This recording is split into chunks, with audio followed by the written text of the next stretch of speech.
மயிலாடுதுறை மாவட்டம் சீர்காழி சட்டைநாதர் கோவிலில் நடைபெற்ற திருமுல்லைப்பால் விழாவில் தர்மபுரம் ஆதீன குருமகா சன்னிதானம் மற்றும் பல்லாயிரக்கணக்கான பக்தர்கள் கலந்து கொண்டு தரிசனம் செய்தனர். சீர்காழி சட்டைநாதர் கோவில் சித்திரை பெருவிழா நேற்று கொடியேற்றத்துடன் தொடங்கியது. தொடர்ந்து இரண்டாவது நாளில் திருமுல்லைப்பால் விழா கோலாகலமாக நடந்தது.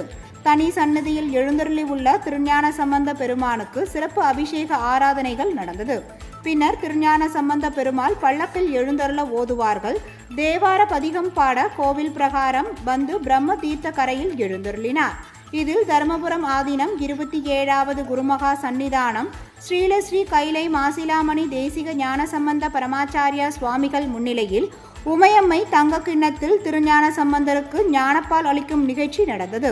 தொடர்ந்து திருஞான சம்பந்த பெருமானுக்கு சுவாமி அம்பாள் காட்சியளித்தனர்.